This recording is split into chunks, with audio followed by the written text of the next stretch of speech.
Hi dears, എല്ലാവർക്കും ഇന്നത്തെ ക്ലാസ്സിലേക്ക് സ്വാഗതം. ഇത് നമ്മൾ 3ാം ക്ലാസ്സിലെ EVS ആണ് ഡിസ്കസ് ചെയ്യുന്നത്, മലയാളം മീഡിയം കേട്ടോ. അപ്പോൾ 4ാമത്തെ പാഠമാണ് ഇപ്പോൾ എടുത്തുകൊണ്ടിരിക്കുന്നത് അല്ലേ.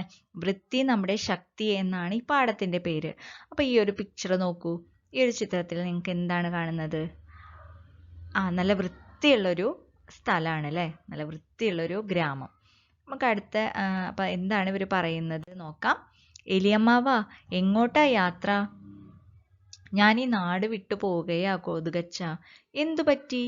ഈ വൃത്തിയുള്ള നാട്ടിൽ നമ്മളെപ്പോലുള്ളവർ എങ്ങനെയാ ജീവിക്കുക? വിശന്നിട്ട് ജീവിക്കാൻ ഇനി വയ്യ.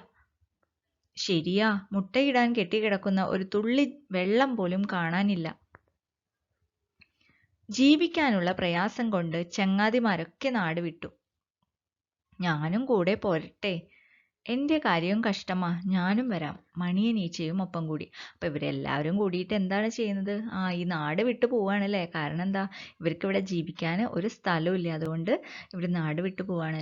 എന്തുകൊണ്ടാണ് ഇത്രയും സ്ഥലം ഉണ്ടായിട്ടും ഇവർക്ക് ജീവിക്കാൻ മാത്രം സ്ഥലമില്ലാത്തത്? ഇവരെവിടെയാണ് ജീവിക്കുക? കെട്ടിക്കിടക്കുന്ന വെള്ളത്തിലും അതുപോലെ തന്നെ കച്ചറ വേസ്റ്റ് ഒക്കെ ഉണ്ടല്ലോ, അതിലൊക്കെയാണ് ഇവർ ജീവിക്കുന്നത് അല്ലേ. അപ്പം അതുകൊണ്ട് ഇതൊന്നും ഇല്ലെങ്കിൽ ഇവർക്ക് വൃത്തിയുള്ള സ്ഥലത്ത് ജീവിക്കാൻ പറ്റാത്ത ജീവികളാണ് ഇത് മൂന്നും. ഓക്കെ, അടുത്ത ചിത്രം നോക്കാം. ഇവിടെ എത്തിയത് ഭാഗ്യമായി. കുറച്ച് നാളുകൾ കൊണ്ട് ശരീരമൊക്കെ ഒന്ന് നന്നായി അല്ലേ കൊതുകച്ച? അതെ അതെ, ഇഷ്ടം പോലെ ഭക്ഷണം, നമുക്ക് താമസിക്കാൻ പറ്റിയ സ്ഥലം. ഇനി നമുക്ക് എവിടെയും പോകണ്ട, ഇവിടെ സുഖമായി കഴിയാം, മണിയനീച്ച സന്തോഷത്തോടെ പറഞ്ഞു. അപ്പോൾ ഈ രണ്ട് ചിത്രങ്ങളിലും വ്യത്യാസം നിങ്ങൾക്ക് മനസ്സിലായില്ലേ? ഇവിടെയൊക്കെ ചപ്പുചവറുകളൊക്കെ കുന്നുകൂടി കിടക്കുകയാണ് അല്ലേ. മറ്റിടത്തോ ഒരു ചപ്പ് പോലും അവിടെ കാണാനില്ല. അപ്പം അത്രയും വൃത്തിയുള്ള സ്ഥലത്ത് ഈ വക കൊതുകിനും ഈച്ചയ്ക്കൊന്നും എലിക്കൊന്നും താമസിക്കാൻ പറ്റില്ല. പക്ഷെ ഇവിടെയാണെങ്കിലോ, ഇവിടെയാണെങ്കിൽ ഇഷ്ടം പോലെ കഴിക്കാൻ ഭക്ഷണമുണ്ട്. അപ്പം അതുകൊണ്ട് തന്നെ നമ്മുടെ വീടും പരിസരം വൃത്തിയായി സൂക്ഷിച്ചിട്ടില്ലെങ്കിൽ ഈ ഒരു ഇതുപോലെ ആവും കേട്ടോ. ഈച്ചയും കൊതുകും വന്നിട്ട് ഒരുപാട് എന്താ പറയുക, രോഗങ്ങളൊക്കെ പരത്തും. ചിത്രത്തിലെ 2 ഗ്രാമങ്ങൾ നിങ്ങൾ കണ്ടല്ലോ. ഇതിൽ ഏത് ഗ്രാമത്തിലാണ് നിങ്ങൾക്ക് താമസിക്കാൻ ഇഷ്ടമുള്ളത്? ഏത് ഗ്രാമത്തിലാണ്? ഈ 2ാമത്തെ ഗ്രാമത്തിലാണോ? അല്ല അല്ലേ, ആദ്യത്തെ ഗ്രാമത്തിലാണ്. എന്ത് ഭംഗിയല്ലേ കാണാനായിട്ട്. പക്ഷെ ഇവിടെയോ ഒരുപാട് ചപ്പുചവറുകളും അതുപോലെയുള്ള ബാക്കിയുള്ള വേസ്റ്റുകളൊക്കെ കുന്നുകൂടി കിടക്കുകയാണ് അല്ലേ. അപ്പം അതുകൊണ്ട് നമുക്ക് ആദ്യത്തെയാണ് ഇഷ്ടം. 2ാമത്തെ നമുക്ക് താമസിക്കാൻ പറ്റില്ല അല്ലേ. നല്ല ആരോഗ്യത്തോടെ വളരണമെങ്കിൽ നമ്മുടെ പരിസരം വൃത്തിയുള്ളതായിരിക്കണം. വൃത്തിയില്ലാത്തിടത്താണ് കൊതുക്, ഈച്ച, എലി മുതലായ ജീവികൾ കൂടുതലും ഉണ്ടാവുന്നത്. ഇത്തരം ജീവികളാണ് പല രോഗങ്ങളും പരത്തുന്നത്. ഓക്കെ, അപ്പോൾ നമുക്ക് കൊതുക് എവിടെയാണ് ഉണ്ടാവുന്നത് നോക്കാം. കെട്ടിക്കിടക്കുന്ന വെള്ളത്തിലാണ് കൊതുക് മുട്ട ഇട്ട് പെരുകുന്നത്. ഓക്കെ, മുട്ട വിരിഞ്ഞ കുഞ്ഞുങ്ങൾ പൂർണ്ണ വളർച്ചയെത്താൻ 8 ദിവസം എടുക്കും. മനുഷ്യന്റെ രക്തം കുടിക്കുന്ന കൊതുകുകൾ നിരവധി രോഗങ്ങൾ പരത്തുന്നു.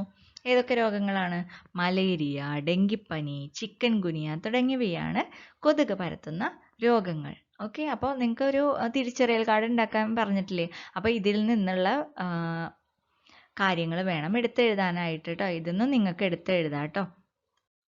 അടുത്തത്, നമ്മുടെ ചുറ്റുപാടുകളിൽ കാണുന്ന ഒരു ചെറു പ്രാണിയാണ് ഈച്ച.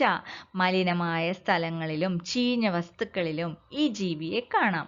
മധുരമുള്ളതും തുറന്നു വെച്ചതുമായ ആഹാര സാധനങ്ങളിൽ ഈച്ച വന്നിരിക്കും. വയറിളക്കം, കോളറ തുടങ്ങിയ രോഗങ്ങൾ പരത്തുന്നത് ഈ ചെറുജീവിയാണ്. അപ്പോൾ ഇതിൽ നിന്നും നിങ്ങൾക്ക് ഈച്ചയുടെ ഒരു തിരിച്ചറിയൽ കാർഡ് ഉണ്ടാക്കാൻ എളുപ്പമല്ലേ? ഓക്കെ, അപ്പം നിങ്ങൾ ഉണ്ടാക്കി നോക്കണേ. അടുത്തത് എലിയെ കുറിച്ചാണ്. തട്ടിൻപുറത്തും ചെറുമാളങ്ങളിലും എലിയെ നിങ്ങൾ കണ്ടിട്ടുണ്ടാവും അല്ലേ. അപ്പം എവിടെയാണ് എലിയുടെ താമസം? തട്ടിൻപുറത്തും ചെറുമാളങ്ങളിലും. കണ്ണിൽ കണ്ടതൊക്കെ ഈ ബിരുദൻ കരണ്ട് മുറിച്ച് നശിപ്പിക്കും. അടുക്കളയിലെയും കലവറയിലെയും ഭക്ഷണ സാധനങ്ങൾ തേടി എലിയെത്തും. എലിയുടെ വിസർജ്യങ്ങൾ ഭക്ഷണ സാധനങ്ങളിൽ വീഴുക വഴി പലവിധ രോഗങ്ങൾ ഉണ്ടാവാൻ ഇടയുണ്ട്. ഏതൊക്കെയാണ് രോഗങ്ങൾ? എലിപ്പനി, പ്ലാഗ് തുടങ്ങിയ രോഗങ്ങൾ പരത്തുന്നത് എലിയാണ്. ഓക്കെ, അപ്പോൾ ഇതൊക്കെ നിങ്ങൾക്ക് മനസ്സിലായില്ലേ? പാഠം നന്നായി വായിക്കുക, ചെയ്യാനുള്ള പ്രവർത്തനങ്ങളൊക്കെ ചെയ്യുക. പിന്നെ അടുത്ത ക്ലാസ്സിൽ കാണാം. ഈ ക്ലാസ് നിങ്ങൾക്ക് മനസ്സിലായിട്ടുണ്ടെങ്കിൽ ഒന്ന് ലൈക്ക് ചെയ്യാൻ മറക്കരുത്. സബ്സ്ക്രൈബ് ചെയ്യാത്തവരൊന്ന് സബ്സ്ക്രൈബ് ചെയ്യുക. തൊട്ടപ്പുറത്തുള്ള ബെൽ ബട്ടൺ കൂടി പ്രസ് ചെയ്താൽ ഞാൻ പുതിയ വീഡിയോസ് അപ്ലോഡ് ചെയ്യുമ്പോൾ നിങ്ങൾക്ക് നോട്ടിഫിക്കേഷൻ വരും. അപ്പോൾ ഇനി അടുത്ത ക്ലാസ്സിൽ കാണാം. താങ്ക്